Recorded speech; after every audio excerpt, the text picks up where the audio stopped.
Bienvenue au débat de la culture pop, l'émission qui revisite les films, les séries, les événements. Et cette semaine, on revisite à la fois un film et à la fois un événement.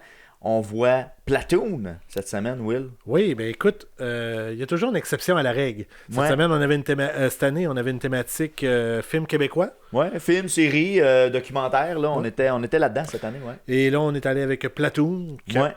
Il n'y a aucun Québécois là-dedans, aucune... Il n'y a aucun lien, Ouais, là, ça, je veux dire, on a vraiment... on a été vers un film que tu avais déjà vu, mais que moi, j'avais jamais vu, qui était un film classique d'Oliver Stone. Oui. Honnêtement, est-ce qu'on peut dire qu'on n'a pas été déçus? Absolument, absolument. Hein? Puis justement, tu me dis un classique. T'avais-tu vu JFK de Oliver Stone? Non plus. Hey, je connais de nom, mais peut-être pour une prochaine émission, mais parce que t'as souvent ces deux films-là qu'Oliver Stone est reconnu beaucoup. Ouais. Fait que là, j'étais pour te demander c'était quel tu préfères entre les deux. Il faudra que je regarde l'autre pour me faire une idée d'un et l'autre. Mais c'est un genre que j'apprécie quand même. Les films historiques où il y a quand même un certain lot de véracité là, à travers le scénario et les images qu'on nous montre. Puis surtout dans ce film-là, là, que justement, c'est un des points majeurs qui a été évoqué lors de l'analyse du film, c'est que la véracité des faits... C'est criant de vérité. Ouais. On peut le dire comme ça, c'est criant de vérité. Mais malgré tout, quand il y a des films qui se veulent un peu populaires, il y a toujours une traque un peu spéciale. Il y a des jeux vidéo qui sortent. Alors, savais-tu qu'il y a eu 2 jeux vidéo sur Platoon? Non. Il y en a un premier, Will, je t'apprends ça, en 1987 sur le Nintendo Entertainment System, qui s'appelle Platoon. Mais c'est quoi tu faisais? Là? Alors, c'est un jeu de guerre où tu as tiré sur les ennemis qui arrivent de partout, et pour y avoir joué, c'est injouable. Tu meurs constamment, tu sais pas qu'est-ce que tu as à faire. Dans le 15 minutes que j'ai joué, je suis mort à peu près 30 fois. Mais ça, c'est le problème de beaucoup de jeux de films à l'époque. Ouais. C'était injouable. Non, pour vrai, ça n'a pas de bon sens. Puis, à un moment donné, j'ai trouvé une bombe, et dit bravo, vous avez trouvé la bombe. Ouais, mais qu'est-ce que je fais avec? Ça ne sais pas quoi faire avec, mais bref. Et il y en a un autre qui est sorti en 2002 qui a été fait par Microsoft, qui est un jeu en temps réel, de stratégie en temps réel, pardon. Un peu à l'image de Age of Empires, si vous connaissez la série. Ça aussi, c'est des notes épouvantables. J'aurais cru que ça a été bon. C'est ce que je pensais aussi, mais quand on va lire sur les reviews, c'est vraiment nul. Alors, ils ont 2 tentatives ratées de Platoon dans les jeux vidéo. Mais jamais 203. Peut-être qu'il y en aura. On pourrait peut-être en faire un. Je sais pas. Écoute, y a-tu de quoi à faire avec ça? Écoute, il y en a un et un autre des jeux de guerre en ce moment. Ouais. On peut peut-être passer, mais je trouvais quand même original le fait de faire un jeu en temps réel à la type Age of Empires. Je pense qu'il y aurait là un potentiel. C'est ça, je comprenais pas pourquoi tu me dis que c'était pas bon, parce que dans ma tête, ça me semblait logique, justement, que en plus, les Vietnamiens, il y avait une stratégie très aléatoire, tu sais, ça pourrait s'appliquer dans un jeu. Que les Américains n'avaient aucune idée comment réagir, puis tout, là, fait que je pense que ça aurait pu faire l'affaire. Ouais, exact. Fait que bref, c'était le petit complément d'information qu'on parle pas dans le podcast. On a Marc-Olivier Bisson qui est avec nous sur le panel, donc lui était à son premier visionnement. Alors il nous offre son point de vue par rapport à ça. Il y a plein de faits anecdotiques aussi à travers ça. Bien intéressant. Mais qu'est-ce qui nous marque, je pense, c'est comme on l'a dit au début, la véracité du film. Ouais. Le cru du film, aussi, on pourrait dire. Là, c'est très cru, très réel. Puis, non, c'est ça. On pourrait quasiment dire, à certains moments, c'est quasiment un documentaire. On est pas loin. Mais tu sais, il y a toujours la trame quand même de l'histoire. Là, on s'entend. Mais les scènes, justement, de bataille, de confrontation, on nous montre des images pas faciles à voir. Et des scènes aussi qui sont difficiles aussi à voir et à réagir. Écoute, Will, encore une fois, on est diffusé un peu partout. Et tu vas nous en faire la nomenclature, n'est-ce pas? On est parti. Et voilà. Alors, la version intégrale est disponible sur YouTube en version visuelle.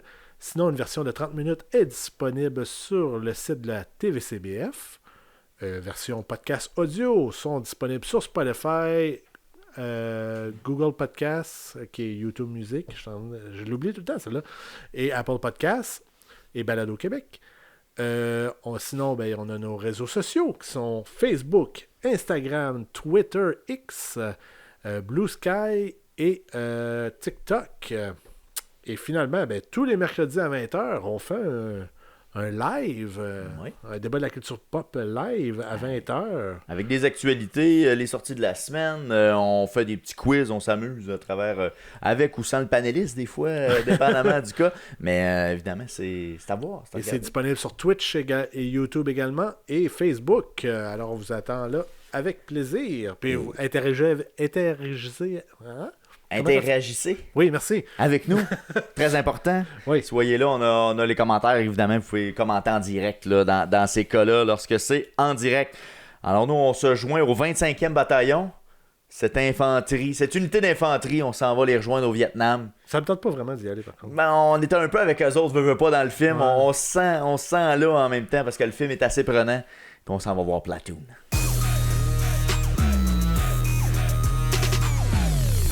Réalisé par Oliver Stone en 1986, Platoon est l'un des premiers films portant sur la guerre du Vietnam à être tourné par un vétéran de cette même guerre. Il a été salué pour sa représentation brutale et réaliste du conflit, une vision qui rompt avec la glorification traditionnelle du genre. Inspiré de l'expérience personnelle d'Oliver Stone au Vietnam, le film suit un jeune soldat déchiré entre deux sergents aux visions opposées de la guerre. Un dilemme qui le mènera inévitablement à faire des choix déchirants.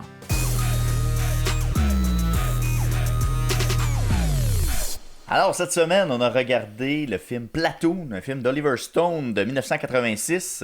Et peut-être que vous ne saviez pas, mais c'est un budget de 6 millions de dollars qui a servi à produire ce film-là.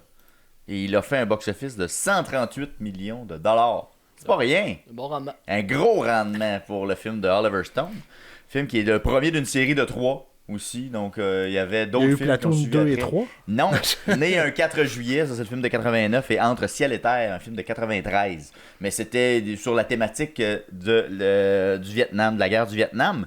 Alors j'aimerais vous entendre, messieurs, est-ce que c'était votre première écoute de Platoon? Oui. Première fois? Première fois. Est-ce que tu avais déjà un peu une idée de ce qui t'attendait avant de visionner? La seule affaire que je savais, c'était un film de guerre. OK. Guerre du Vietnam. Ça se limitait à ça. J'avais aucune idée. Qui jouait dedans? Qu'est-ce qui allait se passer? Aucune espèce d'idée. Aucune idée. Toi, Will, c'est ton premier visionnement? Moi, j'ai l'impression que tu l'avais peut-être déjà vu. Ben, vu que je l'ai en DVD, oui, je l'avais déjà vu. Non, ben là, je connais pas la bibliothèque que t'as au complet, évidemment. Ouais. Mais oui, c'était pas la première écoute que je faisais, mais la première chose que je me souviens du film, puis je spoil un petit peu dans l'histoire, là, mais c'est la fameuse scène de Willem Dafoe qui se fait tirer dessus alors que l'armée s'en va. Là. Ouais. Tu sais, ça, c'est devenu une scène culte. Là. Même l'affiche du film est devenue ça après ça. Là. Ouais, exact. Fait que c'est pas mal, je te dirais, le souvenir premier du film. Là, mais comme je t'avais dit, je l'ai déjà écouté avant. Mais il y a quelques dizaines d'années, mettons. Que je l'ai vu? Ouais. Ouais. Peut-être une vingtaine d'années. Là. OK, quand même. Fait que début 2000. Là. Fait que c'est une redécouverte dans ton cas. Ben écoute, Platoon n'est pas un film biographique en tant que tel, mais on essaie de recréer quand même l'atmosphère du Vietnam à travers le scénario. On sent quand même dès le départ qu'Oliver Stone a basé le film sur son propre vécu. Oliver Stone qui a été déployé au Vietnam dans la 25e brigade, où est-ce que se déroule l'action du film. Fait que sans être un film biographique, parce que c'en est pas un, il y a quand même beaucoup de réalisme dans ce film-là, puis c'est un peu ça, en fait, la force du film, à mon avis. On est loin du gros blockbuster américain, avec le gros héros qui sauve tout le monde. On n'est pas là. Non, effectivement. Ça a été dur à être accepté par d'autres aussi, là, parce que ça avait pas passé... ça a pris du temps avant qu'il y ait un studio qui le prenne. Ouais. Mais moi, je suis pas d'accord. Moi, je pense que c'est beaucoup autobiographique, ce film-là. Okay. Il dit pas, mais moi... C'est trop précis comme détail dans le film pour que ça soit pas autobiographique. Donc Taylor, selon toi, serait Oliver Stone, mettons, qui est le personnage principal joué par Charlie Sheen, qui est un de ses premiers gros rôles là, en carrière au cinéma. Là. Mm-hmm. Après ça, il y a eu toute une autre époque de Charlie Sheen, mais à cette époque-là, on peut-tu parler du line-up d'acteurs? Ben, on peut y aller, oui, on peut commencer avec ça. Parce que pour vrai, là, le nombre d'acteurs qui... tu sais, j'étais allé sur IMDb, puis je suis allé voir... tous les acteurs que j'ai déjà vus dans d'autres choses après Platoon. C'est quelque chose. Ouais, c'est une bonne liste. Il y a Charlie Sheen, Tom Berenger, Willem Dafoe, Keith David, Forest Whitaker, Kevin Dillon, John C. Minghella, Johnny Depp, Tony Todd, puis Bob Orwig. Ben, parenthèse, Johnny Depp, c'est une courte apparition. C'est pas long, là. Clique pas des yeux. Qui est là, qui est déjà mort. Là. Ben, il y en a plus qu'une scène, là, mais... Ben, c'est rapide, là, je veux dire. Ben, moi, il y a une scène qui me fait tellement mal. Ben, vas-y, là, c'est-tu dans le village? C'est à la fin complètement, lorsqu'ils se font l'embuscade. C'est lui qui a le micro. Le radio. Ouais, puis là, qui se fait brûler dans le dos pendant que ça. Parce que l'explosion est à côté. Le tir d'obus allié, dans le fond, qui envoie du shrapnel dans le dos. Là, ouais. Ok, je n'avais même pas remarqué que c'était lui. Parce que je trouve que. Il faut dire qu'il y a du sang et tout à travers. Ouais, c'est ça. Il est dur à reconnaître. Mais tu sais, j'ai trouvé qu'il y avait beaucoup de personnages mis en scène. Tu sais, avant de rentrer dans l'histoire, j'ai trouvé ça peut-être difficile à suivre, étant donné le nombre assez grand de personnages, puis pas nécessairement des interactions fréquentes. Là. Non, puis tu sais, les grades, je suis pas un militaire, je suis pas familier avec les grades militaires, puis il se parle Sergent Barnes, Sergent Elias. Lieutenant. Ouais, lieutenant, ok, t'es comme, bon, qui est qui là-dedans, puis qui va devenir un personnage important dans l'histoire. Finalement, on finit par le découvrir assez vite, là. Il y a 3 acteurs. T'sais, Charlie Sheen, oui, l'acteur principal qu'on suit, mais Willem Dafoe et Tom Berenger qui deviennent aussi les 2 autres protagonistes importants de l'histoire. Là. Barnes et Elias dans ce cas-ci. Si on plongeait dans l'histoire, justement, on commence. On arrive. Mais je veux juste revenir à ce que tu disais. Là. Moi, je me souviens que lorsque Keith David, à la fin du film complètement, genre, il est en discussion avec Charlie Sheen, puis là, il apprend qu'il peut retourner aux États-Unis, finalement. Mm-hmm. Ma réaction, c'était ben, quand est-ce qu'on a vu qu'il était ami? Puis là, c'était comme, tu viendras chez nous. T'es mon body. Ouais, c'est ça. Viens, si tu veux coucher chez nous, il n'y a pas de trouble, t'es le bienvenu, puis tout. Mais à aucun moment, ou très peu, genre, tu l'as vu interagir ensemble, il y a des sections, tu sais, dans le film où on est dans les baraques, là, si on veut, là, les endroits. Fait qu'on peut supposer qu'ils étaient amis ou qui se côtoyaient à travers ça.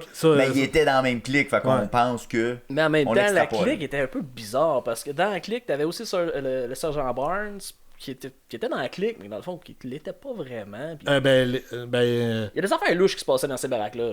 T'avais la baraque des poteux, on va dire. Oui. Il y a des affaires louches qui se passaient. T'avais les jouets de cartes que Barnes était là-dedans. C'est ça, mais tout le monde était comme ensemble. Ce bout-là, je l'ai semi-compris. Qu'est-ce que j'ai compris? Moi, c'est 3 équipes. T'avais l'équipe de Elias, t'avais l'équipe de Barnes, puis t'avais l'équipe de O'Neill.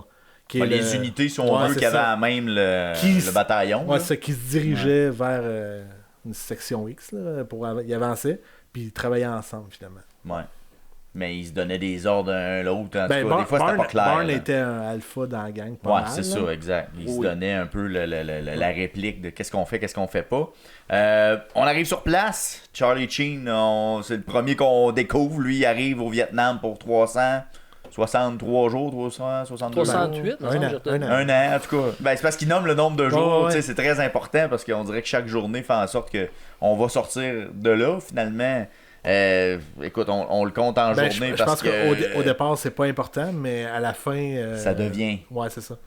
Parce que la narration évidemment est post-événement, si on veut là, la façon qu'il fait la narration, c'est pas on décrit les actions qui se déroulent présentement, il parle au passé. Il parle au passé, fait que c'est vraiment après les événements. Au début là, ça je vais revenir justement d'abord, première chose des narrations, est-ce que ça servait à quelque chose selon vous? Ça servait à comprendre son état d'esprit, je pense. Quoique, quand même, c'est Charlie Sheen, t'as fait allusion au fait que sa carrière a peut-être pas suivi la track que ce film-là aurait pu lui donner, ça c'est un aspect, mais pour moi, la narration donne, oui, l'état d'esprit, mais il le joue très bien également. Dans le regard, dans ses actions, à la fin du film, puis là, je vais pas sauter des étapes, mais le regard qu'il échange avec le sergent Barnes, après qu'il fasse le lien entre ce qui s'est passé entre Barnes et Elias, il le joue très bien. Fait que la narration vient un peu appuyer son langage verbal tout au long du film, à mon avis. Là. Ouais. Puis c'est sûr que la narration est plaquée un peu à travers les scènes de déplacement d'hélicoptères, on se déplace dans la jungle, on vient plaquer les moments de narration. Moi, ce que je me suis demandé à travers ça, c'est est-ce que la musique aurait pu supporter un petit peu plus l'effet dramatique de la narration. On dirait que... on dirait qu'il y avait juste une track. La tune officielle de Platoon, puis je trouve qu'il a passé... ça roulait, là, tu sais, il n'y a pas de changement de ton ou de... en fait, le reste, c'est une musique d'ambiance qui vient justement rajouter un peu à l'angoisse ambiante de « Ok, je suis dans le jungle, qu'est-ce qui se passe que je vois pas? Je vais-tu mourir là? Ça va-tu être tantôt? » pour moi, la musique était vraiment une trame de fond qui vient appuyer l'action du film, mais effectivement, ça aurait pu être plus présent. Ben, tu sais, peut-être c'est notre biais. On est peut-être biaisé parce qu'on a vu beaucoup de films de guerre où il y avait des trames qui étaient vraiment pognantes, là. Mais c'est un film de 86, fait que tu sais, faut peut-être. On n'était peut-être pas dans cette époque-là, de cette tendance-là. Je n'étais pas né, fait que. Non, ben c'est ça, on les a pas toutes vues non plus, là, mais. Mais je retourne à la voix off. Il y a une affaire qui me gossait à la fin. Au début, c'est qu'il a l'air à parler, à écrire à sa grand-mère. Ouais. Mm-hmm. Et à la fin, pas mal du film, il est en discussion avec, je pense, c'est justement avec Keith David. Qui est King, son nom d'acteur. Et puis, il parle, ouais, mais toi, t'as pas personne aux États. Personne, non, j'ai personne.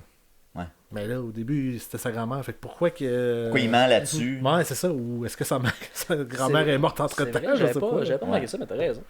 Il écrivait à du monde, finalement. Non, j'ai personne, c'est vrai. Ouais, c'est ça. Fait que là, j'étais comme... Est-ce qu'il ment parce que... Ou est-ce que sa grand-mère a jamais existé, puis genre, vu que tout le monde écrivait, ben lui, il a décidé d'écrire à une fausse grand-mère. Mais en même temps, il écrit en disant à sa grand-mère, tu diras bonjour à mes parents, que tout va bien, là, tu sais. Fait que il a l'air d'avoir des parents aussi au travers de ça, mais moi non plus, je comprends pas le jeu derrière la narration. Au début du film, si je me trompe pas, il faisait allusion à son père et à son grand-père qui avaient combattu dans la Première Guerre et dans la Deuxième Guerre mondiale. Ouais, dès le départ.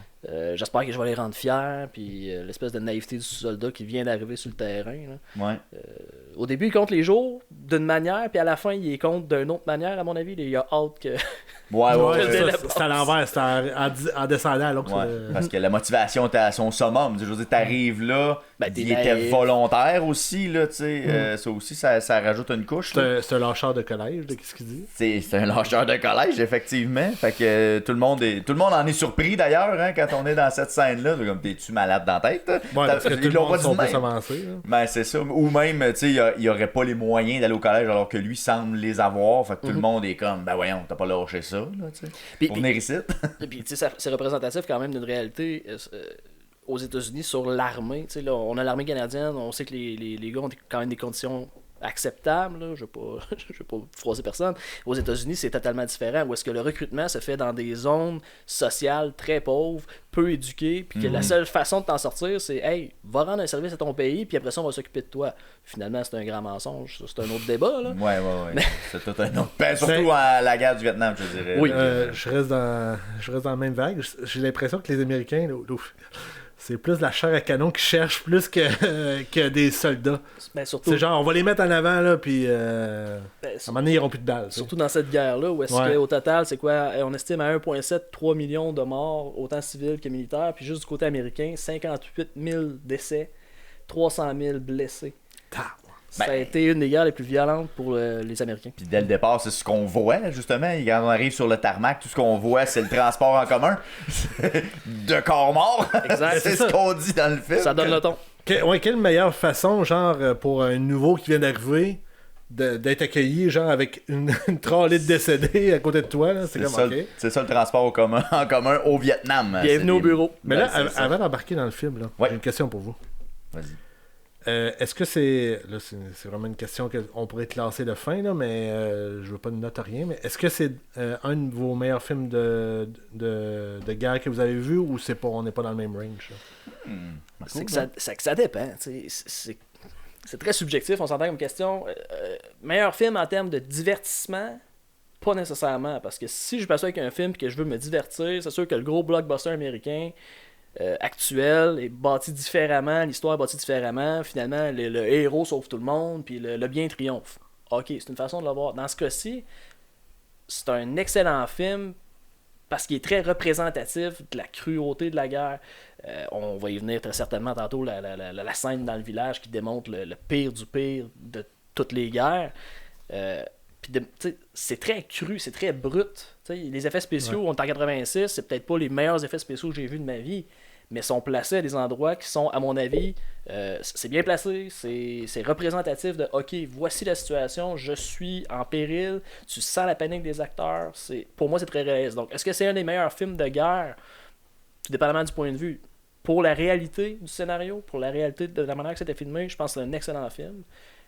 Si on parle strictement d'un point de vue divertissement, tu sors de là puis tu prends un petit 5 minutes pour toi-même. Ouais. Faire comme qu'est-ce que je viens de regarder là. Pour aller pleurer. Je suis peut-être pas à ce point-là, mais. On va y venir à la scène du village, parce que je vous garde quelque chose évidemment. Est-ce que c'est mon meilleur film? Non, parce que j'ai une attirance peut-être, ou un intérêt plus marqué, je vais dire ça comme ça, pour la Deuxième Guerre mondiale. Fait que tout ce qui traite de ça, je vais avoir un intérêt plus grand. Guerre du Vietnam, pardon, je pense pas avoir vu grand chose là-dessus ou avoir lu beaucoup là-dessus. T'as pas vu avec Apocalypse Now? Non, j'ai pas vu ça. Ah, j'étais sûr que t'étais en... OK. Prochain épisode. Non. Fait que peut-être faudra le mettre dans notre liste éventuellement. Mais je sais pas pourquoi, on dirait que j'ai moins d'intérêt pour ça. On dirait en périphérie, tu sais, de savoir un peu ce qui s'est passé, mais d'y aller au cœur et d'être vraiment immergé comme on l'a vécu. Non, c'est la première fois que j'avais comme confronté, si on veut, la guerre du Vietnam de l'intérieur. On va dire ça comme ça. Okay. Parce que j'ai vraiment senti la touche Oliver Stone qui était l'expert derrière ça. Ben, dans les faits, c'est lui qui l'a vécu, là, comme on disait, probablement avec le scénario. Fait que non, c'est mon premier. Tu sais, j'ai pas fait de lecture autant que j'ai pu en faire sur la Deuxième Guerre mondiale, par exemple. Fait que. C'est une première. Mais c'est ça, c'est la différence avec la Première Guerre mondiale, c'est que. Deuxième Guerre mondiale plutôt. C'est que. Je sais pas comment le dire, mais tous les films de Deuxième Guerre mondiale, c'est plus héroïque, genre, c'est comme on réussit à battre le méchant. Ouais. Alors que ceux de la guerre du Vietnam, les autres que j'ai vus, c'était sensiblement la même chose. Là, c'est que c'est plus nous autres le méchant dans l'histoire, tu sais. Ben, nous autres, le Canada n'était pas impliqué. Non, mais je te parle les Américains. Les Américains, ok, dans ce sens-là. Okay. Oh, ben, les personnages principaux, on pourrait dire. On s'entend qu'historiquement, les États-Unis se sont battés le cul au Vietnam. Ben oui. C'est la première guerre qu'ils ont perdue, je pense. Dans les effectivement. Ben, en tout cas, doit pas être bien loin d'eux, là, mais bref. À part le nord contre le sud, là, il y en a un des deux qui a perdu. Là. On pourrait débattre sur l'Irak aussi, l'Afghanistan, on pourrait... Venezuela dans 10 ans. C'est pour ça que j'ai dit la première qu'on a perdue. Ouais, c'est ça. Il y en a peut-être d'autres. Mais justement, tantôt j'ai amené Apocalypse Now parce que j'étais sûr que tu l'avais vu, mais vu que tu l'as pas vu, je vais faire un fun fact. Ben, vas-y. Parce que dans Apocalypse Now, le personnage principal, c'est Martin Sheen. Qui est Martin Sheen? Le père de Charlie Sheen. Oh. Ben oui. Et le film avait été fait 10 ans avant Platoon, finalement. OK, fait qu'en 76, mettons, il y a eu ça. Et son fils devait être assez jeune. Il avait 11 ans. OK. Et il était sur le plateau. Ça a été tourné quasiment dans les mêmes places en Philippines. Fait que pour lui, il avait vécu le tournage d'Apocalypse Now. Okay. Et là, de faire Platoon, il dit qu'il y avait des fois, il y avait comme des flashbacks de l'autre genre. Okay. Parce que c'était très contemporain à la guerre. Si c'est sorti en 76, ça veut dire que ça a sorti... la guerre a pris fin en 75. En 75, fait que c'était très proche de... C'est quand même rare quand même de dire on développe un scénario sur une guerre peut-être pas finie, parce que... C'est peut-être pas fini, remarque, je sais pas dans Apocalypse Now on traite de quoi exactement, mais... c'est semblablement la même chose de la guerre du Vietnam, puis... Il y a une histoire à travers... Ouais, les problèmes de la guerre, finalement. Ouais. Ok, je comprends. Ça sera peut-être une autre fois. Fait que c'est peut-être la version, comment dirais-je, c'est comment on dit ça? Donc, c'est la première version, si on veut, d'un premier film sur la guerre du Vietnam. Là, le préambule? L'histoire, l'histoire originale, ou... Comment on dit ça? Ben, c'était amené différemment parce que c'était Stanley Kubrick qui l'avait fait. Fait que c'était fait différemment, mais ça se voulait le même scénario. Tu sais, l'autre était plus imagé, alors que, comme tu disais, Platoon, c'était beaucoup plus réaliste. Là, Puis là, on s'en va ailleurs, là, mais tu sais, Stanley Kubrick a fait Full Metal Jacket aussi. Attends, ouais. C'est ça, là. Mais as-tu fait les deux? Full Metal Jacket, c'est Stanley Kubrick. Et Apocalypse Now, là, ça, je le sais pas, là. J'étais sûr que c'était Kubrick depuis le début, là, mais là, tu viens de me faire un doute. Ouais. On va vérifier ça, parce que quand même, on est pas là pour dire des niaiseries. Un peu, mais... Ah non, c'est Francis Ford Coppola. C'est Coppola, ok. Ouais. Bon, ça fait plus de sens. Parce que ça m'aurait étonné que Kubrick ait fait 2 films sur la guerre du Vietnam. Mais dans ma tête, c'est Kubrick, mais oui, mais non, c'est Francis Ford Coppola. C'est ça. Kubrick, c'est quand même plus intense. Mais donc, c'était mon deuxième, finalement. Quand j'y repense, j'ai vu Full Metal Jacket. Fait que c'était mon deuxième. Je rectifie. Mais ça, c'était sur la guerre du Vietnam, il me semble que oui. Ben, il y a l'entraînement des soldats, puis ensuite ils sont déployés. Parce que ça, je l'ai pas vu en 2 parties. Full Metal. C'est raide, ça. Si vous avez trouvé que c'était raide Platoon, Full Metal Jacket. C'est plus raide. Ah, c'est raide, ça mets ça sur ma liste. C'est quelque chose. Il faut être prêt mentalement à absorber ça. Là. Enfin, peut-être une autre fois. Spécial Vietnam sera à suivre. Donc, c'est ça, on arrive sur place, on fait une première patrouille de jour dans la jungle. Est-ce que vous étiez en anticipation de à un moment donné, ça va péter, à un moment donné, ça va sauter, à un moment donné, ils vont piler sur une mine? Ben, c'est sûr que le début est un peu lent. Effectivement, t'es comme bon, ok, ils se promènent dans la jungle, puis la pire menace qu'ils ont, c'est des fourmis rouges dans le cou. Ça, c'était dégueulasse. Non, mais cette image-là est quand même troublante, là. T'es comme, ça doit tellement être désagréable. T'as tout ton stock, t'es dans une jungle humide, t'es pas bien, puis en plus de ça, t'as des fourmis qui te bouffent le cou. T'es comme, Puis là, il dit, c'est pas grave, c'est des noirs, c'est correct. Ils sont corrects, il y a pas de trouble. Mais c'est quand même le plus dégueulasse qu'on voit au départ. Ben, le premier cadavre qu'il croise, qui le fait vomir, là. Puis Barnes qui arrive, puis comme, c'est correct, c'est un Vietcong. Ok, cool. Ouais, on s'en sait pas mal. Là. Mais tu sais, déjà, après une semaine, Taylor est déjà à dire, hey, je t'offrirai jamais un an. Tu sais, il est déjà dans ce mood-là, ça fait quelques jours qu'il est là, puis il se fait brasser sur un solide temps, là, parce qu'on s'entend qu'il y a des vétérans autour de lui. Il est la petite recrue, si on veut. Il en profite sur un temps. Ah ouais, pelt. Ben, c'est ça, là. Tu sais, toi, donne-toi, puis vas-y. Ça revient un peu à, comme je disais, la chair à canon, c'est qu'il n'a aucune idée qu'est-ce qu'il fait. Il dit même, tu sais, il dit, je sais pas trois quarts de qu'est-ce que je fais. Je fais juste suivre les règles. Puis, dans sa narration, il dit, on me demande de faire des patrouilles, ça fait 3 jours que je fais des patrouilles, j'ai aucune idée si ce que je fais c'est correct. C'est ça. Personne ne m'informe de rien. Non, exact. Ils ont l'air d'avoir un gun dans les mains sans savoir que ça sert à quelque chose. Comment je m'en sers. C'est limite, on se demande l'entraînement qu'ils ont eu pour vrai. Là. Mais encore là, je vais faire un parallèle. Tu parlais de la Deuxième Guerre mondiale. Je suis un peu plus comme toi là-dessus, dans le sens que j'ai plus lu sa Deuxième Guerre mondiale, puisque les Allemands disaient, c'est les Américains ont la technologie, les Britanniques ont la stratégie, puis les Canadiens, ben, ils tuent juste parce que ça leur tente. C'est à peu près ça. C'est le trio. Mais les Américains, ça a toujours été ça. Sur le plan technologique, ils ont tous les outils. Là. Le gun de l'heure, les jets, les tanks, tout, mais ils savent pas la stratégie minimale. Puis, je veux dire, on pourrait... Les Viet Cong, là, c'est des paysans qu'on leur a donné des AK-47 pendant la guerre froide. C'est comme, tiens, vas-y. Puis ultimement, ils ont gagné. Ouais. En faisant des trous. En étant créatif, en étant plus stratégique que l'Américain, il est comme, je suis là, j'ai tout l'équipement, je vais gagner. Ouais, ça se passe pas de même, buddy. Ouais. Ils sont pas allés jouer aux échecs là-bas. Là. Non. C'est ça qui arrive. C'est pas ça qu'ils ont fait, c'est du randonnée un peu beaucoup.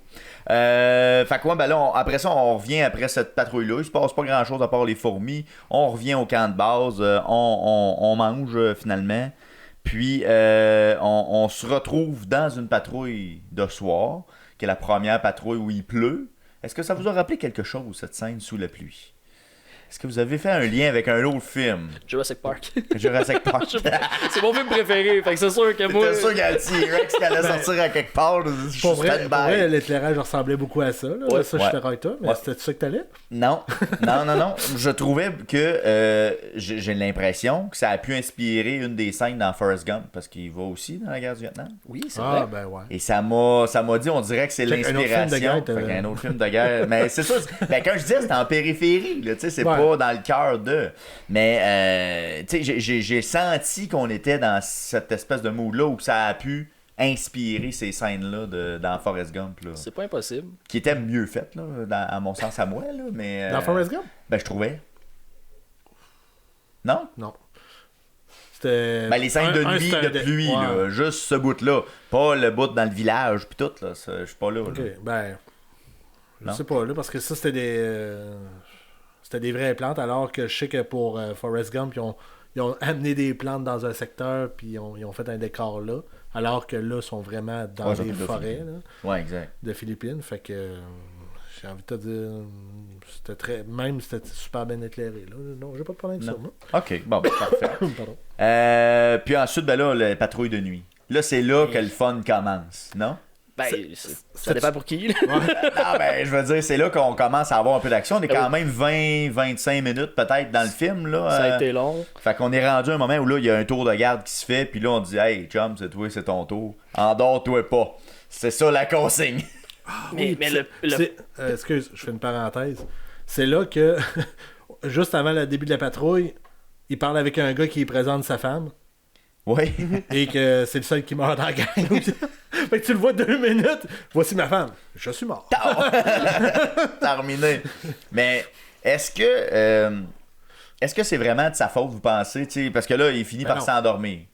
Il s'endort, là. Mais non, c'est le gars c'est l'autre gars qui s'est endormi. Ouais, parce il ferme les yeux à un moment donné. Mais son tour de garde était terminé. C'est ça. Lui, il a fait le premier tour de garde, il a réveillé l'autre en disant c'était à ton tour. L'autre s'est endormi. Puis puis il a continué à s'endormir. Ok, mais est-ce que c'est de sa faute à savoir, faut-tu que le relais soit mieux fait que ça? T'sais, jusqu'à quel point? Parce qu'on va le blâmer, là, Taylor, là, dire hey, tu t'es endormi, t'es un sale, quasiment. Là. C'est de ta faute. C'est de ta faute. Fait que, tu sais, on met quand même le blâme sur Taylor, mais est-ce qu'il aurait dû s'assurer que son chum, il allait pas s'endormir? Mais tu l'appelles Taylor depuis tantôt, mais c'est Chris, son nom. C'est Chris? Pourquoi je dis Tyler? Au début, il l'appelle Taylor. Ouais, mais Taylor, c'est son nom de famille. Ah, c'est Chris Taylor. Ben, il me semble que c'est ça. Ben, ça se peut. Je pense que oui. Mais effectivement, sur IMDb, il dit juste Chris. Ouais. Mais il me semble que c'est Chris Taylor, parce que son name tag, c'est ça. Oui. Ok, mais ça. Ben, je pensais que c'était son prénom que tu disais, là, puis j'étais comme. Non, Taylor, ben, dans le sens nom de famille, là. Moi, je pense comme Barnes, c'est son nom de famille. Ouais. Elias, ben là, ça doit pas être c'est son nom de famille aussi. C'est son nom de famille? Je pense que oui. Ah, c'est son tag aussi, c'est Elias, ouais. Mais Barnes, je pense que. Oui, il a blâmé Taylor ou Chris, comme tu veux. Chris Taylor. Mais je pense qu'il savait que l'autre était en blâme. Parce qu'il s'est comme retourné vers lui et il a dit il faut que personne dorme, genre. Mais en même ben non, faut pas que personne dorme, mais en même temps, quand on voit Chris Taylor, il est quand même éveillé quand il voit les Vietcong arriver, mais il réagit pas. Il réagit. Il fige, tu sais, il est gelé, là. C'est sûr que c'est son premier contact, je peux comprendre de figer. En même temps, je me suis posé la question en regardant la scène, est-ce qu'il fige réellement ou il veut pas bouger pour pas attirer leur attention? Parce qu'il est proche. C'est vrai qu'ils sont proches. Les deux, ouais. Ben, il y a une partie que je pensais que c'était ça. Parce qu'au début, là, il se cache, puis là, il réouvre comme si genre, j'ai-tu rêvé ça? Oui. Fait que, d'après moi, il voulait pas bouger. Puis là, il voit que ses armes sont là, mais qu'ils sont là. Puis là, il est comme, qu'est-ce que je fais? Je bouge-tu? Pour ça que pour moi, j'ai l'impression qu'il voulait pas bouger parce qu'il se disait, OK, ils vont peut-être nous contourner, puis on va tout être correct. Ouais, c'est ça. Tandis que si je prends le risque de me rendre à mon arme ou de me rendre au déclencheur de mine, si je fais ce move-là, puis que je manque ma shot, c'est sûr, on est tous morts.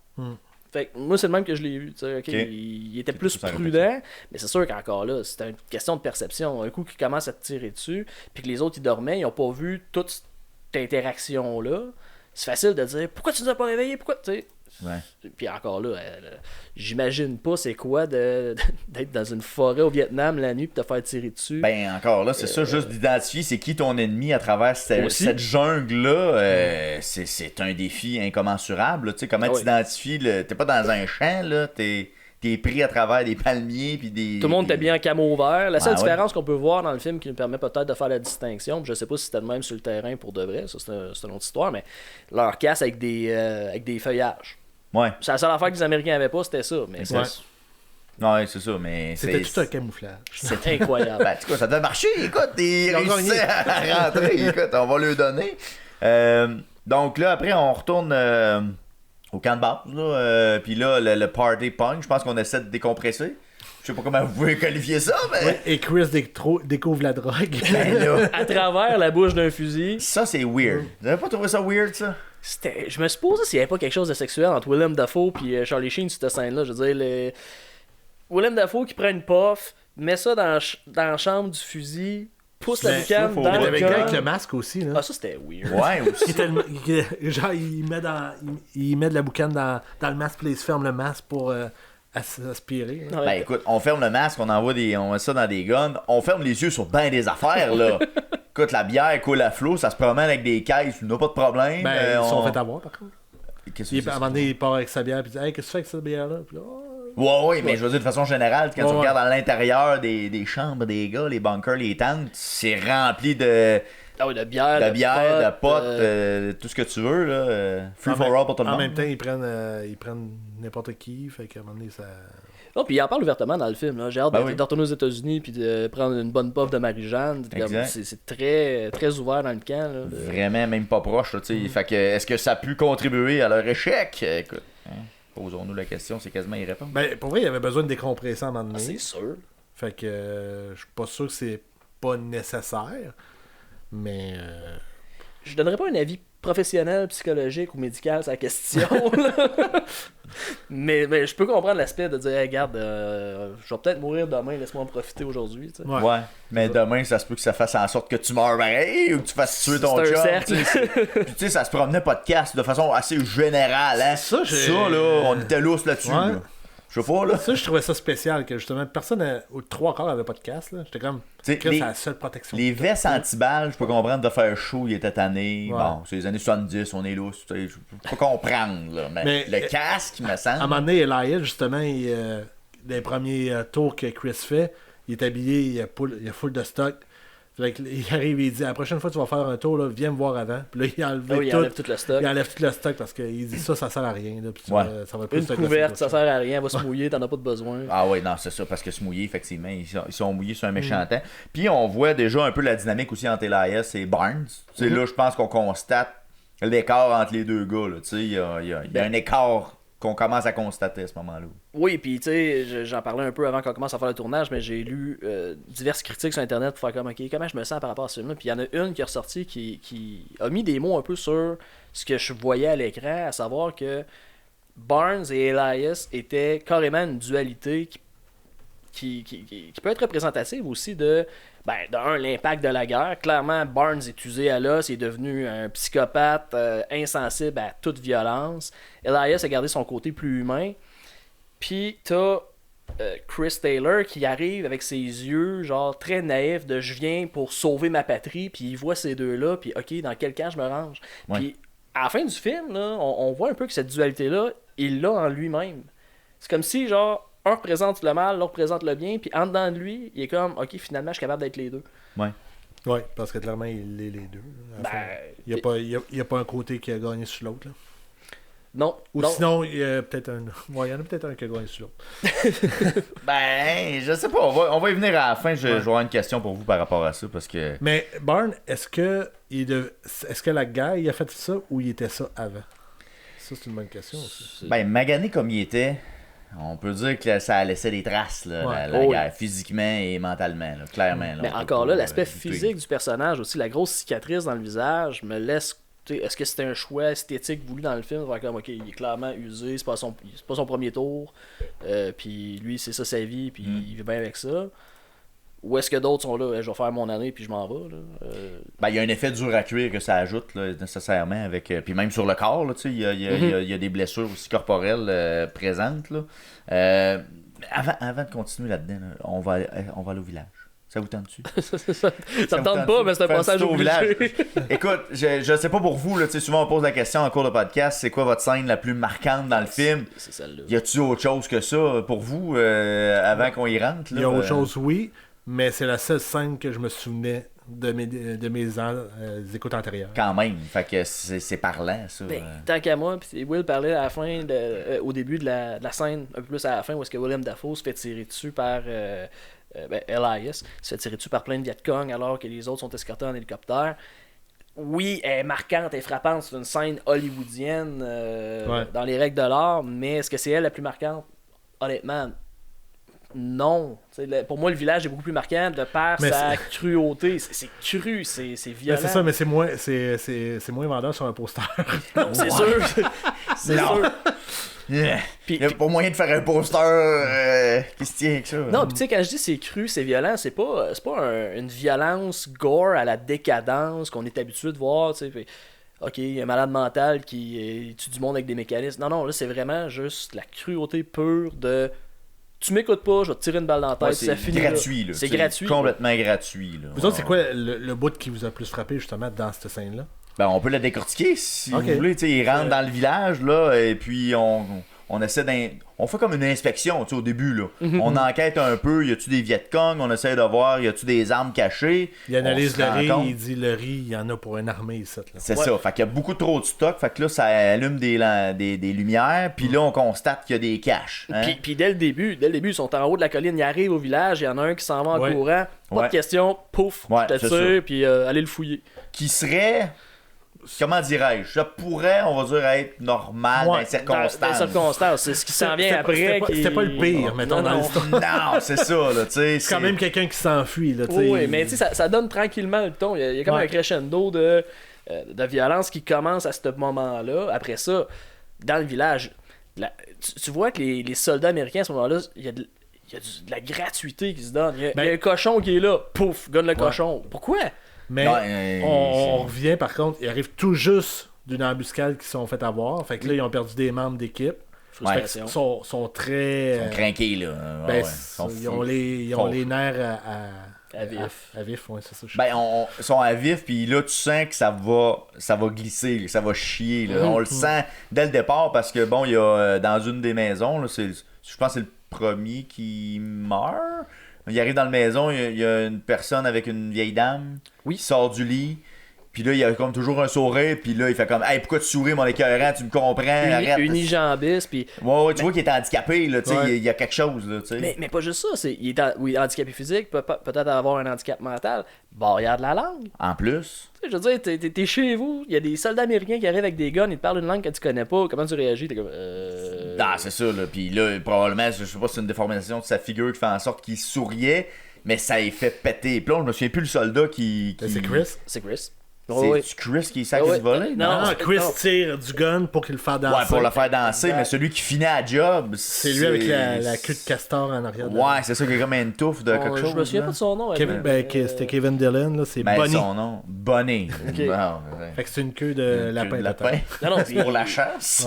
À ce moment-là, tu constates, ok, là, ils sont déconnectés parce que même Chris, qui depuis le début garde j'ai juste le terme anglais, son composure, là, il reste intègre. Ouais. À ce moment-là, tu vois qu'il tilte. Il l'a jamais tiré directement. Il va te faire danser jusqu'à temps que tu me parles, puis il sort sa frustration. Puis l'autre embarque là-dedans, puis un coup de crosse dans la face, puis hey, avez-vous vu, j'ai jamais vu un cerveau exploser de même. T'es comme, ok, là, ils sont plus là. Au moins, ils l'ont pas montré, ça. Non. Je me demandais s'il allait le faire parce qu'on voit quand même des cadavres brûlés à travers le film. Mais moi, ça risque que c'était ma scène la plus marquante pour moi dans le village. Dans tout le village, ok. Parce que je sentais une énorme pitié envers le gars qui se faisait tirer puis qui pouvait... Il était sans défense complètement, là, je veux dire, il était démuni. Une jambée, je veux dire. Il peut rien faire, il est pas menaçant, là, il y a rien. Ça donne une scène à la Negan dans Walking Dead. Premier coup de Negan dans Walking Dead, ça donne un peu ça, tu sais. Je suis content qu'il l'ait pas montré quand même, parce que je me souviens de la face de Glenn, c'était pas chic, là. Souvent non. Puis là, je sais pas si c'est une question de limite de l'époque de faire des recréations crédibles, peut-être. Là, je pense qu'on n'a pas besoin de tout montrer. Aussi. Peut-être pas non plus. Je sais pas, toi de ton côté, peut-être. Là, on continue dans la scène où on découvre encore du monde. Le chef de village arrive. Comme je l'ai dit, pour moi, la scène du village est un crescendo. Le point culminant, à mon sens, c'est vraiment lorsque Barnes assassine la femme du chef du village, à bout portant, direct dans la tête devant le village au complet. Pour moi, c'est le message que ça lance au village, genre, ok, vous collaborez pas, on va tous vous tuer un après l'autre. Puis encore là, je me mets à la place des villageois, là, c'est comme, ok, ta parole, elle vaut quoi, là? Si je collabore, qu'est-ce qui me dit que tu me mettras pas une balle dans la tête après, anyway? Là, je comprends pas qu'est-ce que tu dis, by the way. Aussi, non, c'est ça. aussi. Dans le courant des événements, là, je pense que c'est par après qu'il va prendre la petite fille du chef de village. C'est sa fille. Ouais, puis moi, c'est ce bout-là. Pour moi, là, j'ai fait comme, ah shit, il va le faire. T'sais, il l'a fait avec la madame. Pour vrai, j'ai vraiment fait une seconde. J'ai retenu mon son. Je me disais, qu'est-ce qu'il va tirer dessus? Puis, ça, pour moi, c'est le point culminant. Puis, à quel point cette scène-là était forte et brutale que plus tard, quand les soldats s'en vont, on voit une scène de viol qui, honnêtement, n'importe qui a lu un peu sa guerre comprend que malheureusement, ça fait partie de la guerre. De sorte que cette scène-là était tellement brutale et violente que la scène de viol, elle passe un peu flat. Ouais. Comme... on la voit pas tant non plus. On la voit pas tant, mais dans le sens que autant que cette scène-là devrait nous écœurer, parce que c'est une réalité de la guerre, pour moi, avec tout ce qu'on vient de voir là, elle était pas nécessaire, elle tombe un peu à plat. Pas nécessaire, non, je suis pas d'accord, parce que ça... là, il arrive pour tirer la petite fille, et là, Elias arrive et dit « Qu'est-ce que tu fais là, mon tabarnak? » non, c'est ça. Oui. Une maudite chance qui est arrivée, j'ai fait « Alright. » Il sauve la situation. Vraiment. Et là, Elias, je pense, reprend ses esprits... pas Elias, Chris reprend ses esprits en raison de ça. Et là, c'est là ce qui sort. Il sort, puis là, il voit les gars. Il se rend compte que, hey, qu'est-ce qu'on fait? Ça n'a pas de bon sens. Fait que là, il intervient. Il était borderline d'intervenir avec la petite fille. Là. Tu voyais qu'il y avait une hésitation. Puis là, Elias, bang, excuse.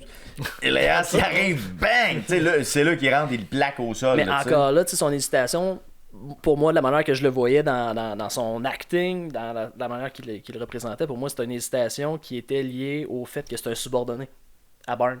Que c'est ça qui était son blocage. Dans le sens, je peux pas agir, c'est mon sergent. Ouais. Si je fais ça, qu'est-ce qui va m'arriver, cours martial? Fait que c'est un peu le syndrome du passant, dans le sens que tu vois quelque chose d'illégal se faire, tu réagis pas. Moi, je suis pas sûr que c'est genre, hey, je vais aller en cours martial, c'est peut-être plus. Ils vont me battre rendu au camp. Non, mais est-ce que. Il essaie de trouver, est-ce que c'est le bon move à faire ou pas? Ouais. Par rapport... Je pense qu'il est vraiment en conflit. C'est en conflit. Comme tu disais tantôt, de quel bord qui s'en va, côté LAS. Je suis Barnes ou chez LAS dans les fêtes, là, entre les deux. Puis, tu sais, quand on reprend cette scène-là, c'est quoi? C'est une 10-15 minutes peut-être? À peu près, total tout, là. On a tout là-dedans, là. On tue une personne handicapée, on tue une femme, on tue presque un enfant, on viole, on brûle un village. On tue un cochon gratuitement. On tue un cochon. Écoute, tout il passe dans cette scène-là. Là, c'est... En tout cas, je veux pas dire que c'est fantastique, mais je veux dire, on a résumé en 10-15 minutes à peu près tout ce qui aurait pu se passer pendant la guerre. Mais qu'est-ce que j'ai trouvé fascinant et tout, c'est lorsqu'ils décident, on met le feu au village, là, ils ramassent les survivants, je pourrais dire, du village. Ben, ils les évacuent, là, on dirait. Les prisonniers. Et moi, j'ai vu un des soldats qui prenait une madame puis qui braillait, genre, en ramassant. Fait que lui, tu sais, il y avait du monde shaké des deux bords, là, tu sais, dans le sens que il y en a qui ont vu des choses que... Ils approuvaient pas, là, non, c'est ça. Ils pouvaient pas réagir par rapport à la situation. C'était peut-être peu ça aussi, peut-être que Chris a eu. Là. Peut-être. Puis, ben écoute, je voudrais vous poser la question par rapport à cette scène-là. Ben, toi, tu as une autre scène qui est peut-être plus marquante, là, mais est-ce que vous croyez que c'est ça qui a fait que le film a remporté des Oscars? Parce qu'il a remporté des Oscars quand même, plusieurs catégories. C'est ça la scène pivot, là, à travers ça, qui fait que ça... Ah, ok, ça, là, c'est oscarisable, ce film. Je suis tellement un mauvais juge pour savoir qu'est-ce qui est oscarisable et ce qui l'est pas. Je pourrais pas dire. T'sais, mais s'il y a de quoi, pour moi, le film, dans son ensemble, même si oui, il y a quelques longueurs ici et là, encore là, je le dis, je le répète, c'est pas un blockbuster. C'est un drame humain qui te fait réfléchir, qui te fait faire une introspection sur la vie en général, la guerre, peu importe. Je pense que le film, dans son ensemble, a fait en sorte qu'on remporte un Oscar. Puis donc oui, effectivement, cette scène-là est une scène centrale. Pivot, oui, effectivement, du film. Mais est-ce que c'est cette scène-là? Dur à dire. Toi, Will? Moi, je pense que oui. Je pense que ça a pu être... Parce que j'essaie de voir d'autres scènes qui ont été aussi marquantes. Je pense qu'il n'y en a pas eu dans le film. Pas aussi frappante ou en tout cas poignante ou en tout cas presque réaliste là, quelque part là, tu sais, on y frôle là. C'est, tu sais, je veux dire, j'ai pas versé une larme dans le film, mais j'ai été shaké en regardant cette scène là. C'est... Vous avez trouvé ça difficile à regarder finalement le passage de ça? Moi je l'avais déjà vu, fait que j'étais comme pas immunisé, mais ça m'a moins frappé que. Je me souviens que la première fois que je l'avais vu. J'étais pas aux larmes, mais j'étais shaké comme ça. C'est pas hop la vie, mettons. Non. non, vraiment pas. On n'est pas là du tout. Bon, après ça, on dirait que là, on décompresse un peu. On va retourner au camp, puis là, c'est là qu'on va se débattre du fait que, oui ou non, ça mérite la cour martiale, ça mérite qu'on se fasse traîner un peu partout pour crime de guerre, parce que là, on a vraiment un clan qui se dessine, là c'est plus clair que jamais. Puis il y a le lieutenant qui décide d'être du côté de Barnes. Parce qu'il n'a pas réagi aussi. En fait, c'est qu'il décide de ne rien faire. Donc il prend le côté de Barnes par défaut. Mais oui, c'est ça. Son inaction a mené ultimement à la... Je pense qu'il voulait montrer tout dans le film aussi l'inefficacité des lieutenants dans la guerre aussi. Là, parce que lui... il sert à fuck all à part... Non, zéro. À un moment donné, il s'en va voir Barnes. Ça devrait être moi qui devrais donner les ordres aux supérieurs, aux en bas. Dans plusieurs, justement, le lieutenant Wolf, qui s'appelle dans le film, est utilisé encore aujourd'hui dans des formations dans l'armée américaine pour démontrer le leadership faible, le weak leadership. Fait que c'est l'exemple de quoi ne pas faire là, c'est lui l'exemple qu'on va citer quand même pour encore aujourd'hui là, dans les cours de leadership là. Parce que honnêtement avec raison, je pense que on le voit à peu près pas, puis les fois qu'on le voit, ses décisions sont sont littéralement faibles. Il prend pas, tu sais, il y a des allégations troublantes de crimes de guerre, puis comme Ouais. Tu veux vraiment que je m'occupe de ça aujourd'hui? Ouais, c'est ça. C'est-tu nécessaire? C'est-tu si important que ça? C'est-tu ma job quasiment? Ouais, c'est quasiment là. Puis... Mais au début, je pense qu'il avait des bonnes intentions, mais il était plus sur un power trip au début qu'autre chose. Mm-hmm. Puis là, il a été dépassé par les événements. Puis là, je pense qu'il a tout garoché. Je suis Bourne, peu importe ce qui se passe, genre. Ouais, parce que comme dans sa tête, son meilleur. C'est ça. C'est le plus dédié, c'est le plus volontaire, on va dire, pour parce faire... que même à un moment donné, tout et Elias, n'importe il suggère un plan. Puis il dit non, on peut pas faire ça, ça n'a pas de bon sens. Puis, alors que ça aurait peut-être été la solution. Là. Et alors qu'il y a autant d'expérience que Barnes, à quelque part, tu sais, au niveau expérience Mais les deux sur sont le terrain. sergents. Fait qu'à la base, sont égaux. Non, puis Elias, dans son plan, quand il l'abordait dans le jungle, il dit on l'a fait à tel endroit, ça a fonctionné, leur stratégie va être telle chose, on va les prendre à flanc, vous autres, vous allez les prendre de front, puis ils ne verront jamais venir. La stratégie venait pas d'une idée folle, elle venait d'un vécu. d'un précédent. Ouais, effectivement. Mais ils ont de l'expérience, les deux, c'est ça aussi. Tu sais, ils ont... En tout cas, bref. C'est l'ambiguïté probablement du lieutenant. Il sait pas. Mais là, vu que l'autre est plus mal alpha, on va y aller avec le mal alpha. On retourne encore en patrouille après tout ça. Finalement, on retourne encore sous la pluie. Puis là, ben là c'est là hein, le gars de radio qui se fait tirer. Donc ça doit être Johnny Depp qui se fait tirer c'est Johnny à Depp. ce moment-là. Hein? Bon, c'est quand ils ont appelé, dans le fond, pour les renforts. Pour les renforts, ils ont demandé l'appui aérien. Puis l'appui aérien, le gars qui donnait les coordonnées, s'est fourré dans les coordonnées. Les tirs étaient beaucoup c'était le lieutenant. trop proches. C'était le lieutenant, j'avais Ouais, remarqué, c'était lui. encore là, Ouais, c'est parce ça. qu'à un moment donné, Barnes est trompé. allé le voir et il dit qu'est-ce que t'as fait là? Tu Ah ouais. Tu nous as jeté dessus. Ben ouais, c'est ça. Puis ben, Taylor part avec 2 autres soldats et Elias pour essayer de contourner parce que bon, là, on prend. Elias devient le leader un peu à travers ça. On va les pogner de cours sur le côté. Là. Quand même risqué comme move.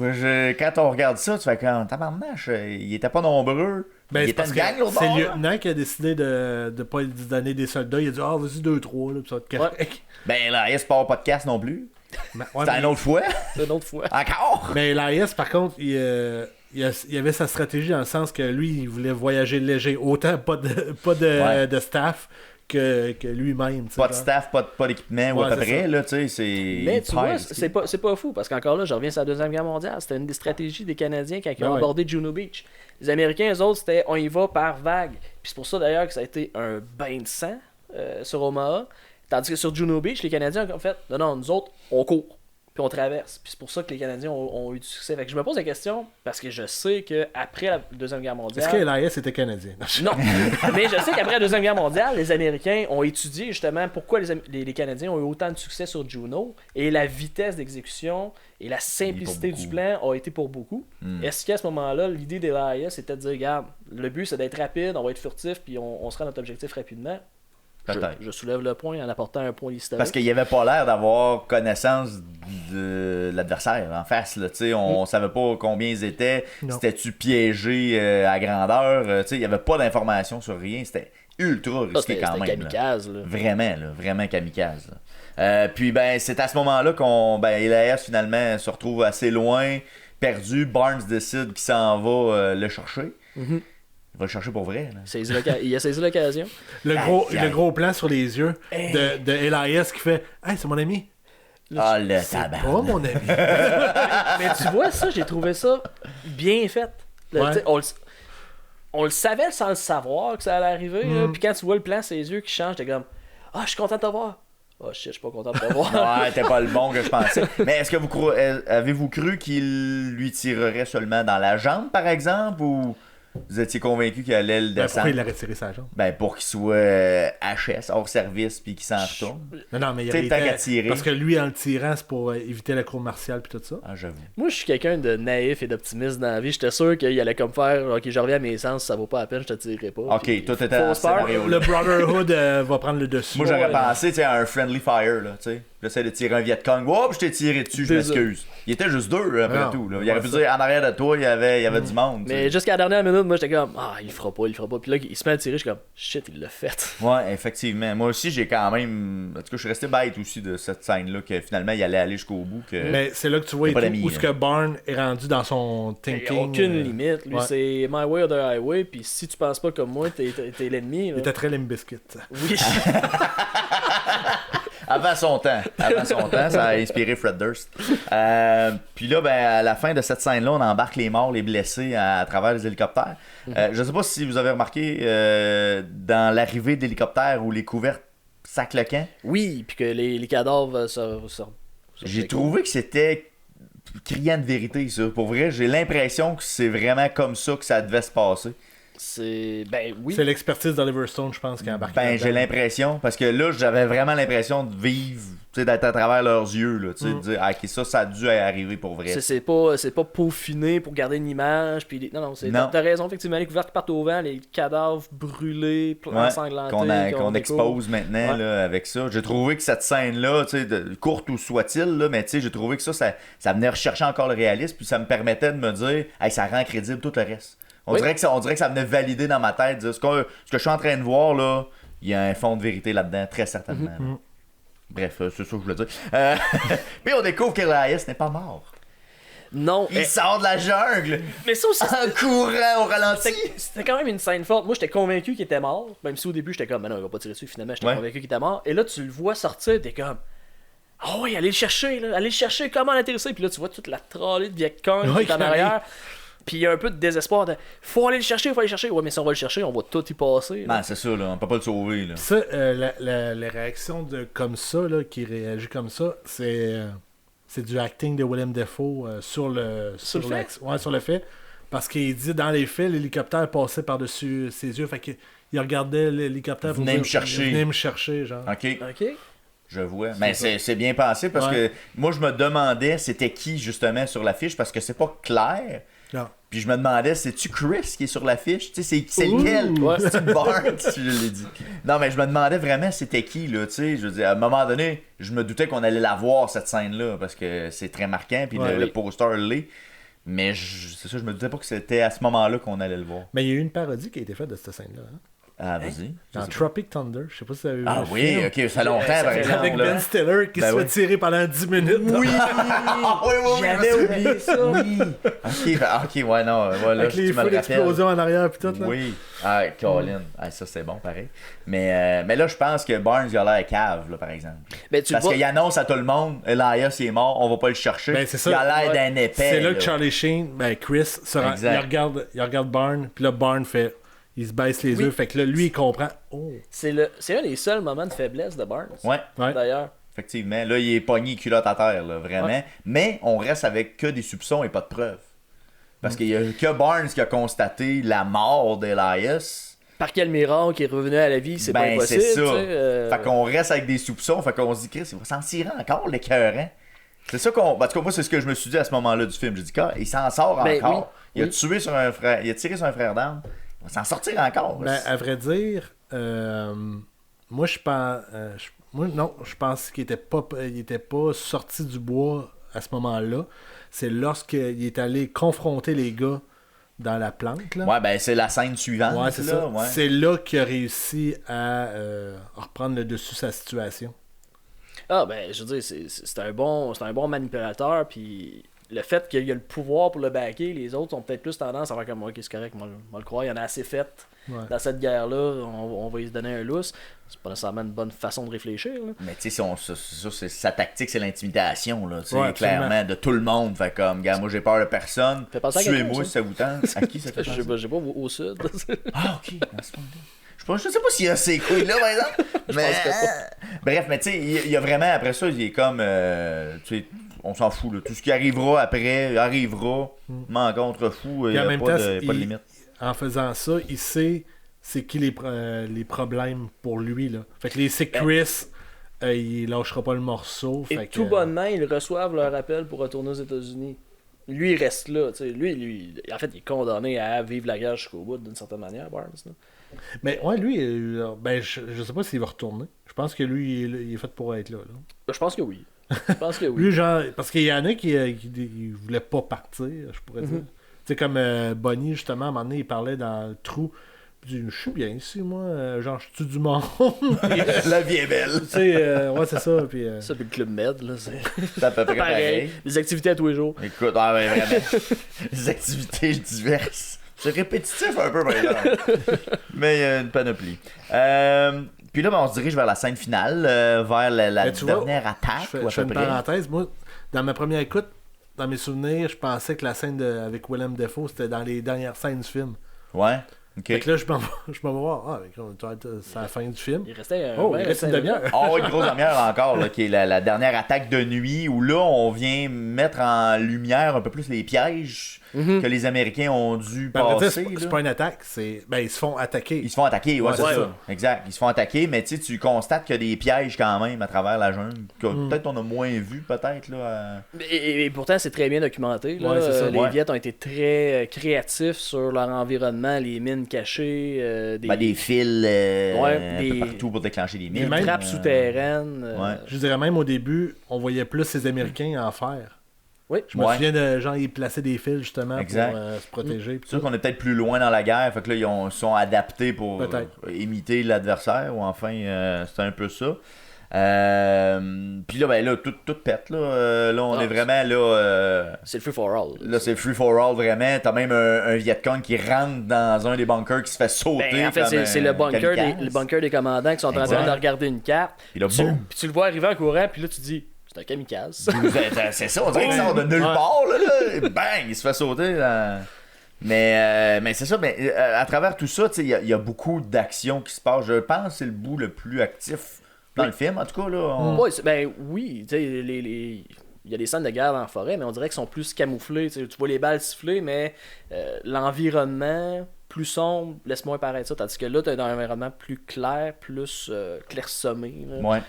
Tu le constates un peu plus à quel point c'est violent, c'est brutal. Puis à la fin de cette scène-là, le lendemain de l'attaque, c'est à coup de bulldozer dans des fosses communes. Là. Ah ouais, c'est ça, c'est quelque chose ça aussi. Là. C'est pas chic là, non plus. Ça faisait très Deuxième Guerre mondiale. Oui. Mais en même temps, il fallait bien ramasser. Je sais. C'était pas... C'est ça, c'était pas chic. C'était pas chic, non, effectivement. Mais à travers tout ça, Taylor, on pense qu'il meurt. En tout cas, moi j'avais l'impression que ça se terminait là, que tout le monde allait mourir. La fin du film, dans ma tête, tout le monde meurt. Moi, je pensais que c'était ça. Puis... Ça n'était pas loin. Écoute, il restait plus grand monde à la fin. Taylor a quand même fini par survivre. Magané, le puis il y en a un autre, je me souviens pas de son nom, mais celui qui se cache en dessous d'un corps. L'autre sergent, sergent. Je me souviens plus de son nom non plus. C'était le partner de Barnes, là, O'Neill, sergent O'Neill. Là, je vais prendre tous les subterfuges possibles pour m'en sortir vivant. Je vais me cacher en dessous d'un de mes frères d'armes, comme tu disais tantôt, qui est mort, puis ils vont me sacrer patience. Puis lui, depuis un bout, genre, il était supposé repartir aux États, puis Barnes a dit non, tu restes. Il dit, mais j'ai un mauvais sentiment, puis tout. Puis à la fin de tout, il dit, je m'en vais. Non, tu vas rester. Ouais, c'est ça, c'est toi qui prends le peloton. Oui. Il fait, tabarnak. Puis là, c'est là qu'on voit la plus grande dualité. On se demande, Chris Taylor, il est quel bord? Il est-tu pour Elias ou il est pour Barnes? Il y a pensé longtemps parce que Barnes est magané, il est blessé. Il se dirige vers lui. Barnes a essayé de le tuer. Effectivement. Là, il y a eu une explosion qui l'a empêché. Effectivement, mais après ça, Chris va se présenter devant lui. Barnes est au sol. Et puis là c'est là que le dilemme entre le Chris. Pensez-vous qu'il allait le faire? Aïe, pour vrai, là, j'ai hésité. J'ai laissé vivre la scène. Pour vrai, là, je sais pas toi. Je pensais pas qu'il allait le faire, mais il a clairement pensé longtemps à le faire. Moi, je m'en souviens. Je pense qu'il avait envie de le faire, mais le bon côté a eu dessus. Là. Non? Le bon côté dans le sens. Il l'a tué. Il a tué son frère d'armes, pareil, même s'il était pas fin. Il a tiré dessus, là. Il l'a tué. Là. Il l'a tué, non. Pas rien qu'une fois. Il a tiré comme fois. Ouais, mais c'est ça, finalement. Il est-tu fin? Il est pas fin, Chris. Il a-tu bien fait? Il a pas bien fait. C'est une question. Tu sais, il s'est fait justice lui-même, là. Il a pas laissé. Regarde, il y a un bout, tu sais, on passe à travers plein de pensées à travers ça. C'est comme, il va juste le ramasser pour le collet, puis il va le ramener, tu sais, pour qu'il puisse être jugé finalement. Dans la question, est-ce qu'il a bien fait? Non. Il aurait dû l'amener dans la cour martiale. Mais en même temps. Mais je pense qu'il était rendu dans un stade où c'était lui ou c'était. C'est moi ou toi. Ouais, peut-être aussi. Ouais. Parce que juste avant, il avait essayé de le tuer quand même. Oui. Fait que lui, il savait qu'il n'y avait pas de remords de le tuer lui. Fait que là. Voici mon occasion de rester en vie. Puis... Mais moi c'est Barnes que j'ai été comme surpris parce que là, il la regarde, puis là, il dit, allez, fais-le. Puis genre, une demi-seconde plus tard, il dit, fais-le. Il dit, non, il dit, tu le feras pas. Non, il dit, ok, tu peux le tuer. Ouais. Ouais. Puis il fait tata. Ouais, il en tire 3-4 balles, là, puis il termine ça là. Direct. Puis à la fin, ben là, évidemment, ça se termine à peu près là-dessus. Là, là c'est l'évacuation de tout le Est-ce monde. que Charlie Sheen s'est fait péter les gosses? Parce qu'il est comme de même, il est de même, genre tout le long. Ah, peut-être. Je sais pas, j'ai pas remarqué. Parce que clairement, il y a une blessure à quelque part. Ouais. Puis il a froid, puis tout, là, mais il est comme tout le temps, genre les deux mains des. J'ai pas fait tirer à la jambe. Ben, peut-être à la jambe, ça se peut. Je sais pas. Ah, puis il y a un autre soldat, là, ça me fait penser, qui se rentre un couteau dans la cuisse. Fucking dangereux, ça! Oui. Hey, tu pognes la veine, là. L'artère, t'es faite. Mais lui, il voulait plus être là. Ouais, mais t'as choisi une autre place, me semble, que la cuisse. Mais c'est tu que lui, il venait de rentrer en plus, si je me trompe pas? Oui, ça faisait pas longtemps qu'il était Ouais, là. non, c'est ça, ça fait pas très longtemps. c'était un tout nouveau. Il était comme pas fait, assez non, blessé. c'est pas Moi, pour j'aime moi. pas ça. Ouais, c'est ça. Ouais, bang, si je me stab moi-même. Puis ben là, il y a un dernier monologue que Chris fait, savoir qui va avoir l'âme de Taylor finalement. C'est un peu ça, là. Il y a comme un dilemme à savoir est-ce que je vais aller du côté de Barnes, est-ce que je vais être du côté d'Elias. Même lui se pose la question. Il y en est pas certain, là. Ben, puis. C'est quand même. Le film se termine là-dessus, puis on n'a pas la réponse, puis après ça, on peut juste partir en diverses hypothèses. Là. Ouais. Puis justement, sur les impacts à long terme de la guerre, c'est tellement bien documenté le nombre de PTSD, de gens qui ont post-choc traumatique, qui sont incapables de revenir à la société civile, puis être pleinement fonctionnels. La question se pose. Tu sais. Ouais. Finalement, il veut être Elias, mais malgré lui, il peut être. Ouais, c'est ça. Il a été les deux. Ben, moi, je pense qu'il était plus Barnes que Elias, en général. Là. Tu penses? Ben, il cautionnait les actions, mais en même temps, il était tiraillé parce qu'il y avait un dilemme moral à travers ça. Hey, je pense que c'est pas correct, c'est pas la bonne chose qu'on fait. T'sais, moi, je pense que le trait le plus marqué de ce personnage-là, c'est la. En tout cas, mon interprétation, c'est la naïveté. Pour moi, c'est la trame du début à la fin, c'est la naïveté. Fait qu'après ça, naïveté, influençable. Ben, il essaye de se découvrir à travers ça, quasiment aussi. Ouais, parce que clairement, c'est quelqu'un qui cherche à la base. Il cherche énormément. Là. Fait que je suis pas sûr qu'il s'est trouvé. Ben, s'il s'est trouvé, il aime peut-être pas ce qu'il a trouvé. Non. Là, je pense qu'on est pas mal rendu vers la fin. Le film se termine, mais j'ai quelques questions encore pour vous. Les acteurs ont fait une immersion pendant 2 semaines aux Philippines. 3 semaines. 3 semaines, ok, ouais. 3 semaines. Pour aller vraiment s'immerger dans le monde militaire. Trouvez-vous que ça a paru dans le jeu des acteurs? Trouvez-vous que ça a été payant d'aller faire ça? Ben, probablement qu'il y en a qui vont dire que oui. Moi, ce qui me paraissait peut-être le plus marquant, parce qu'effectivement, j'avais lu ce fait-là avant de voir le film, fait que j'avais le fait en tête en le regardant, peut-être l'aspect fatigue des gars. Parce qu'on a voulu fatiguer justement les acteurs pour les amener à bout, comme les militaires. Il n'y avait pas d'hôtel, il n'y avait pas d'agent, pas de téléphone, aucune façon de contacter. C'est clairement, dans les premières scènes du film, pour moi, si c'était ça l'objectif, je pense que c'est réussi. Tu le vois clairement, ils sont là, puis ils sont déjà écœurés d'être là. Ouais, ils ont l'air vraiment écœurés d'être là. Puis, fait intéressant aussi, c'est qu'il a tourné aussi de façon linéaire.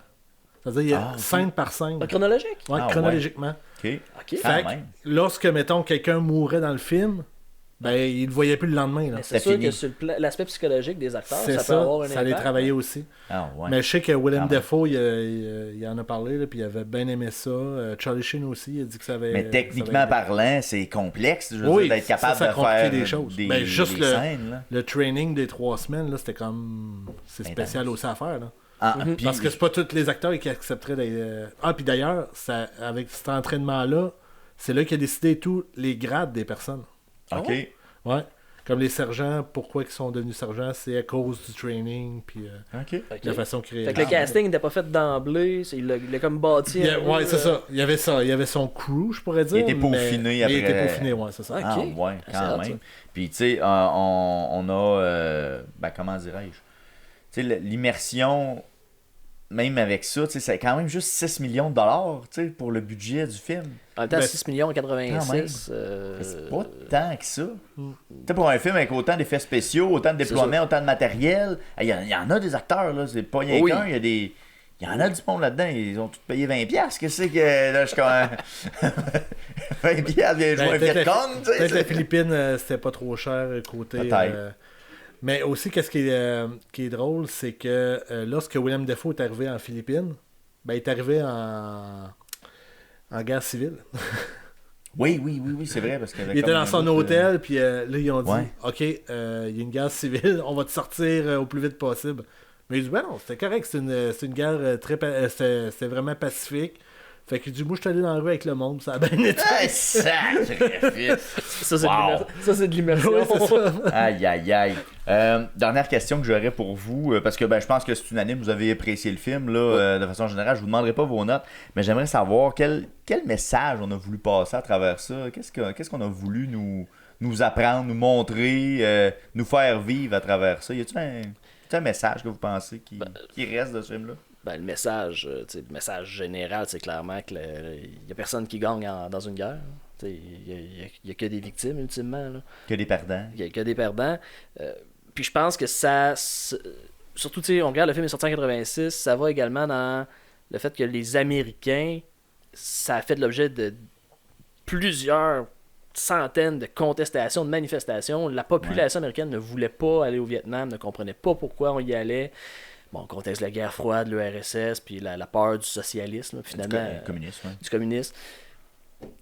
Pour moi, le message était peut-être de faire un rappel un rappel historique. On avait peur de ça, on était là pour ces raisons-là, on s'est fait massacrer pour aucune vraie raison, puis c'est toujours le bon vieux même dicton. Ceux qui oublient l'histoire sont condamnés à le répéter. On en a parlé au début du podcast. Irak, Afghanistan, Venezuela, pour l'instant, c'est sous contrôle, mais encore là, on va vers un pays sous des faux prétextes pour aller chercher des ressources naturelles. Dans ce cas-là, c'était pas des ressources naturelles, mais c'était un prétexte de dire faut pas que l'URSS puis que le socialisme ou le communisme gagne. C'était-tu vraiment à nous autres d'aller là? C'était-tu notre rôle d'aller... Pour moi, ça reste malheureusement un message... actuel et intemporel. Ouais, c'est bon. Toi, Will, tu dirais quoi? Les horreurs de la guerre, sûrement. Aussi, j'avais lu qu'il voulait représenter la guerre comme étant le réalisme de la guerre et que c'est pas le fun. Tu sais, dans plusieurs films de guerre, t'as comme une vague patriotique qui embarque dans l'histoire, puis là, t'es comme...